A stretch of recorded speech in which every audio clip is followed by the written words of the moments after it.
Hi everyone, Kevin Thompson here and my partner Walt Burton, and we are with Jabari Greer from the New Orleans Saints, and this is one of our episodes with Creative Competitors. Jabari is a good friend of mine, a friend of the firm's, and he's an old teammate of mine, and it was so gracious for you to agree to do this recording with us. Thank you so much, Jabari. No problem. I've known Kevin probably 6, 7 years, more than that. 2000. 12 years. 12 years, and it's always been a great guy. This is my opportunity to serve him and to serve his firm and to help any people out there that are looking to pave their own path. I understand how hard it could be, in any type of lessons that I could give or communicate to you. I am more than happy to, because someone's giving me knowledge, then it's time to pass it on. Well, we appreciate that, and there's a saying, the best teacher's experience, yes, and the best experience is always someone else's. And, yeah. And you've had a number of experiences throughout your career. My first impression of you was when you were 18 years old, and we were both on the football team. That was the year that I played, and it was summer training, and it was one-on-one time, receivers versus DBs, and you were the new kid on the block, and you got paired up with one of the best receivers in Tennessee history, with Cedric Wilson. I mean, yeah. Cedric was amazing. He was an amazing athlete, had a great career, and you were this freshman, and he was supposed to show you what was up. He was going to show me what was up. Supposed to. And so you shut him down one play. He specifically called you out for another play, and then another play, and then another play, and I think it was 4 plays. And I remember watching this, and everybody watched this event unfold, and we thought, this kid is special. And one thing that stuck out was that you were just amazingly competitive. Yes. You weren't the biggest kid, but you were just competitive. So what Walt and I kind of want to explore is, what motivated you then versus what motivates you now? Well, the motivation for me then at that particular time was to know that I could hold my own, know that I had what it took to fulfill my dream.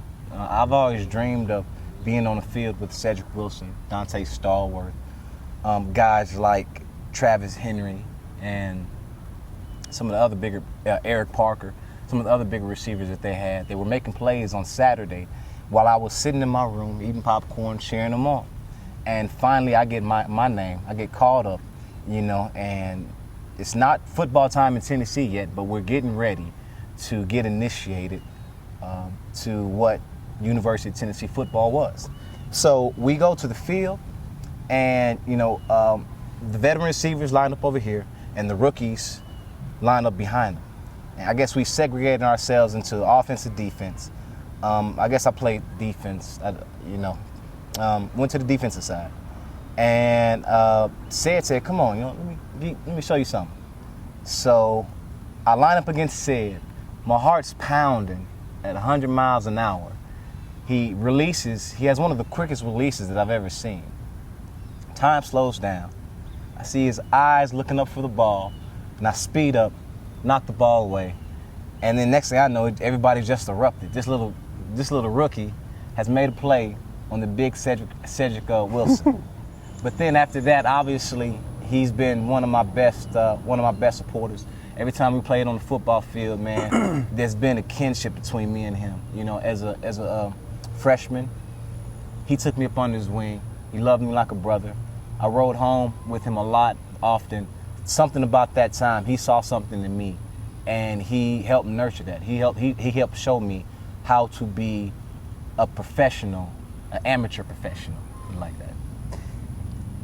I got to meet you yesterday, Jabari, and you treated us to a great night in New Orleans last night.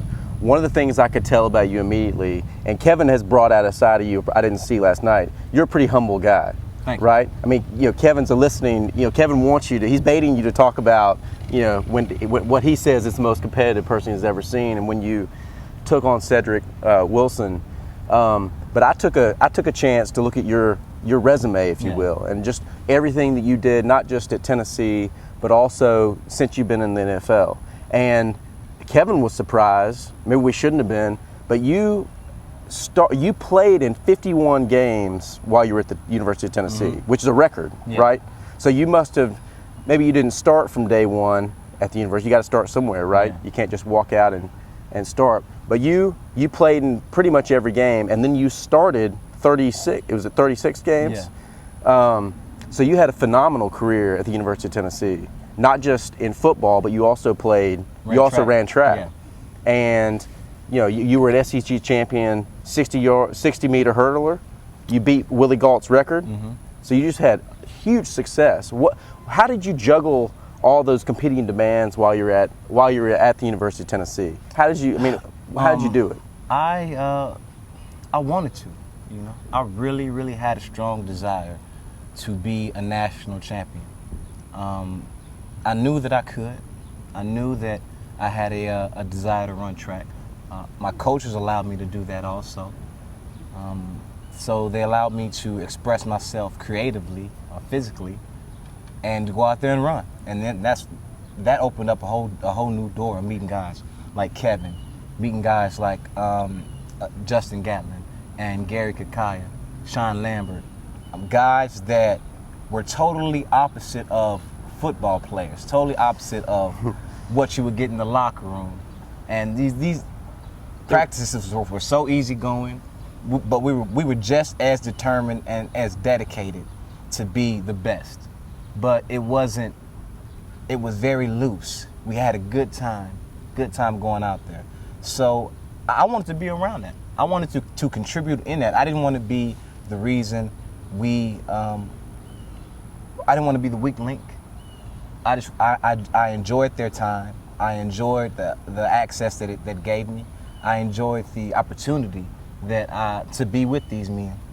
But first and foremost, I think that we all had similar mindsets, and that's we wanted to win. We wanted to win championships year and after year and after year. You know what I'm hearing, and just from listening to you talk about it, you've always wanted to compete at a high level. Yeah. And you saw yourself competing with the best. Yeah. I remember, and I told the story with you as a defensive back, and I remember you on the track. Mm-hmm. When you started, you were nowhere near as good as where you ended up. Oh, yeah. And actually, I vaguely remember maybe being a little bit of a better hurdler than you were. Okay. Just when you first started. Yeah. I will say that. I wasn't a great hurdler, but at some point you exploded and left everybody. And you went from being just another football player on the team, which when track, football players come and go. Very rarely do you find one that does both really well. You became just another football guy.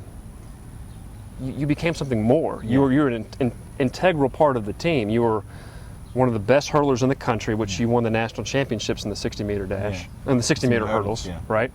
You were on the 4x1, which was an All-American team. Yes.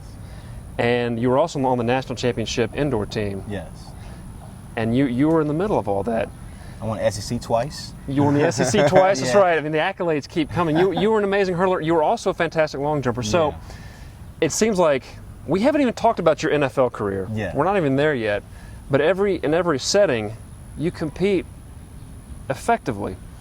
Is there something in your work ethic? It's not just talent. Yeah. It's not just talent. So what is it in your daily habits or in your mindset that separates you from everybody else? When I was 6, I was playing Little League football. I was talking to my grandmama. I was telling my grandmama that I'm going to play in the league. I said, Grandma, I'm playing the league. She said, oh, Barry, it's okay. You go ahead. I used to tell my mom, I'm going to play professional football. And my mom used to say, okay, just get your college degree first. She said, just get a scholarship. Just get a scholarship. So this is my mom taking my dreams and, put them in the right avenue.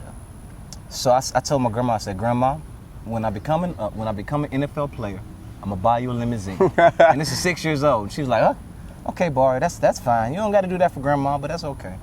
So little be known, 5 years ago, my grandma turned, I believe she was 76. She went outside, had a full limousine. How about that? Sitting there for her, because there was something in my spirit from a young age that just allowed me to know that this is what he had for me. And it took a lot of hard work. It wasn't me sitting back and saying, that's what it's gonna be, so I let it come to me. No, there was many times where I had to separate myself from people who weren't doing the right thing. There's a lot of times where I was criticized for thinking that I was all that. I'm listening to everything you're saying, and I'm enjoying it so much. Just hearing about your outlook and just the goals you set for yourself. But one thing I'm just hearing, you from an early age, you set very specific goals for what you wanted out of your life, including that you were going to get your grandma a limousine someday. Yeah. Secondly, you have very high expectations for yourself. Yeah. When you went out against Cedric, you expected to compete at that high level, and when you have high expectations of yourself, I think you have a way of fulfilling those expectations, right? Yeah. If you set your sails high. I think that it's very important. It's crucial to have high expectations, but you have to be wary because high expectations also foster pride. Yeah. And prideful people, very prideful people, are usually the ones that get shot down first and the hardest. That's so a good. You try to. That's great. You try to stay humble. You try to appreciate the things that you've been given. You try to work harder for the things that you see, but also you try to stay humble and realize that it's not me that's garnering the accolades. It's God working through me for a reason. Yeah, that's great. Jabari, let me ask you this. It's one thing to make a decision to be successful. I think a lot of people make that decision, but it's an entirely different thing to actually back it up with commitment. Yeah. And so at what point in your life did you make a decision and a commitment to say, this is what I'm going to do, and you're going to commit your life to it? And when you make a commitment, it changes who you associate with, it changes the habits that you have, it changes your lifestyle. Yeah. When did you make a commitment to actually put yourself on this kind of path that you're on? I knew that junior year in high school, I knew that time was for me. All these years, my mother's telling me the only thing I needed to do was get a college scholarship, put so much pressure on me that I didn't know if they could afford it or not. But I just knew that in the back of my mind that if I didn't earn a college scholarship, I was not going to college. So that was my motivation factor. The commitment was when I would get out after my parents went to work. I would be 16 years old, both parents working night shift. I would get out, go to the church parking lot right next door to my house, and run routes until like 10 o'clock. I would run routes, and every route that I ran, I told myself that this is for a scholarship. I run it out. This is for a scholarship. Run a slant. This is for a scholarship. Every route that I ran, and I was hands and feet above everybody that I played against that my senior season. Just so prepared, so hungry, so in tune to what my drive was. I went to the University of Tennessee football camp that summer, and I was the same way. It was a shining light. So obviously, they offered me a scholarship there. I remember the conversation. Who offered you the scholarship? University of Tennessee. No, I mean who? What coach? Oh, Phil Foreman. So Phil, did he walk up to you? Did he call you on the phone? Tell us about it. He called me up here. He was like, hey, that guy, come here. Did he? Yeah. He was in his office. Gerald, which was his assistant, told me that Coach Foreman wanted to see me in his office. So I knew something was going on. I was happy. Walked up there, Coach Foreman, he sat back. He was like, hey, we like what we see.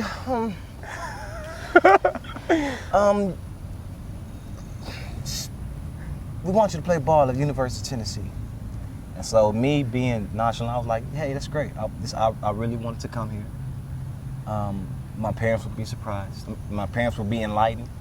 And before I commit, we talk it over with my mom. My mom and dad. And I need a written commitment letter, right?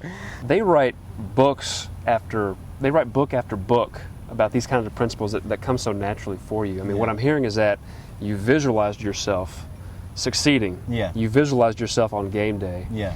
You put pressure on yourself at a young age to provide for your grandmother. Yeah. And I think all of these things, they write books about it, but you just did it. Yeah. It kind of came from within you.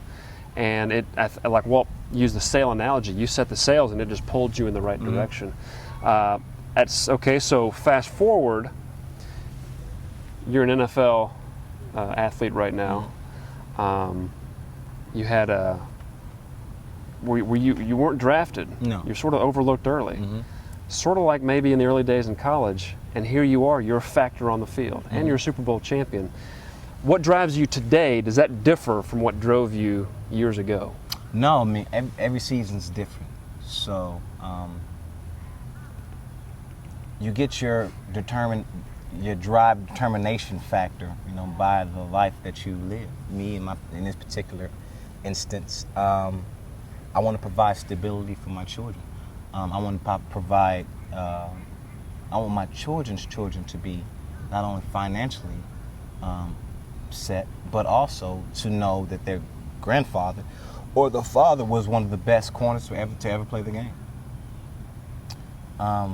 I get joy by having my wife honored by some of the work that I do out there. When people see her, they're like, you Jabari's wife, and he's doing good. Does she come to every game? She does, and she has joy in my success. My children has joy. I see joy in my success, in the things that I do, and I take honor in that, So I work so I can see the happiness on their face. But also, there's new challenges. New challenges. I want to be the best corner in NFC East. I want to be a Pro Bowler, and those things. I want to dedicate this season to my father, who's going through some things in his life, and there's many more challenges to continue to push me in the right direction. At the point where I'm at right now, I'm trying to believe in the gifts, believe and take hold of the gifts that God's given me, and really utilize them to uplift others, to serve others, but also to have limited regrets. Now, last night we talked about some of your interest off the field, and we don't want this interview, like Kevin said earlier, we don't want it to just be about football, because if there's anything I've learned this weekend, there's so much more to Jabari Greer than just football. Have you? I think so. Okay, all right. Have you? Absolutely. You've been a tremendously gracious host, and I think I speak for both Kevin and I when I say thank you for the dinner and you're showing really the key to the city last night for New Orleans. We really appreciate it, and I frankly enjoyed it, particularly when you took the tambourine and joined the band on stage. But one thing you told us about is some of your passions for the Greer campaign and your foundation, and just some of your activities off the field. And just a few minutes ago, I think we talked about it briefly last night, that you actually have a column in the New Orleans paper. So let's talk about some of those things. Tell us about the Greer campaign. Well, the campaign is that's me. That's my calling. That I believe that is one reason why God has put me on this earth, is to spread the word of fatherhood, is to encourage other fathers and bring us together, and to enlighten us of our, I guess, social status. We are fathers in general, whether you're married or not. We are our nation's most valuable resource. I think that we see the fallout from fatherlessness. We see crime. We see identity confusion. We see people just a lack of confidence, lack of direction from our youth. We see it everywhere. In the media, we see drunkard dads that are they're emotionally disconnected on the couch watching TV while life is going on behind them. We see fathers that are more interested in going to bars before they go home. And this is what we're seeing on TV. We're seeing the clueless, witless dad who doesn't know how to take charge and lead his family in the right direction on TV. We're seeing on TV how these people, they're doing exposés on athletes but somehow all these athletes have their fathers are not present. You know, like, hey, he was raised by a single mother, and she did such a good job.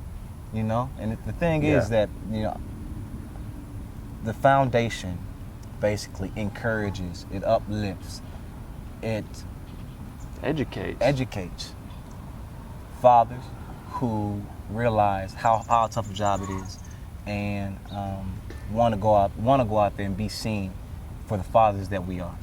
I mean, it's a program in which once I've sat in there and I've talked about some of the issues that I've had as being a father, and I hear so many other men feeling the same way that I felt. And there's something powerful about a group of men getting together, expressing themselves from a singular problem. You know, like, how do we do this the right way? You know, these are some issues I had, and we might not all have the same issues, but we all have, we all understand the enormous difficulty of parenthood.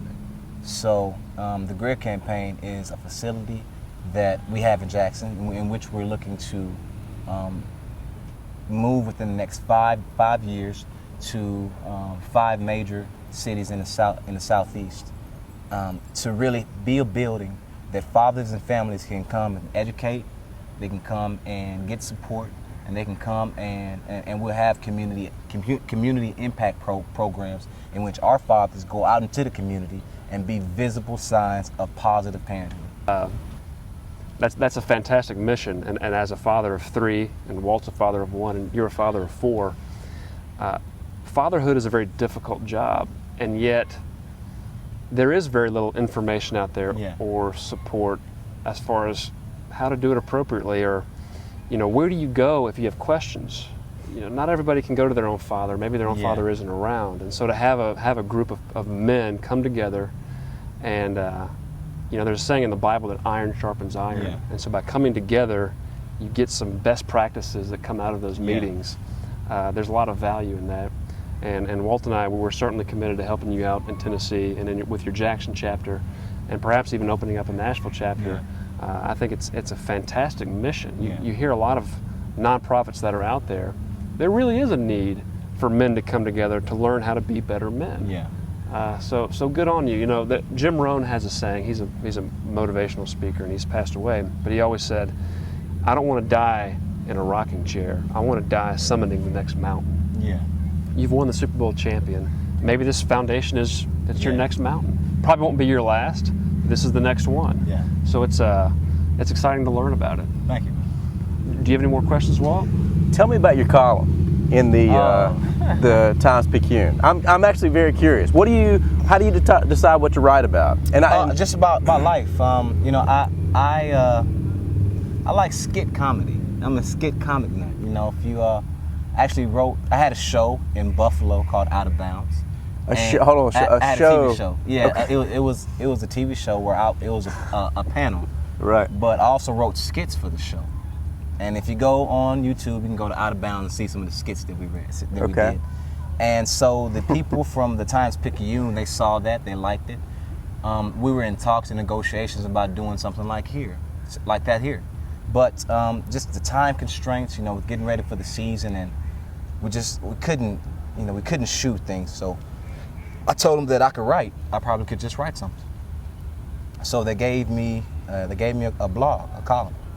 And I mean, it's been, they've loved it. You've written poems. That went viral actually. I know that went viral. We heard about that in Tennessee. Yeah. So one poem went viral, but which I think it was a good piece, though. You know what, man? But that was the first time I was critically panned. This guy from CBS says it would have made Langston Hughes throw up a little bit, which is ridiculous. But anyway, you know, that was a poem. But I write things that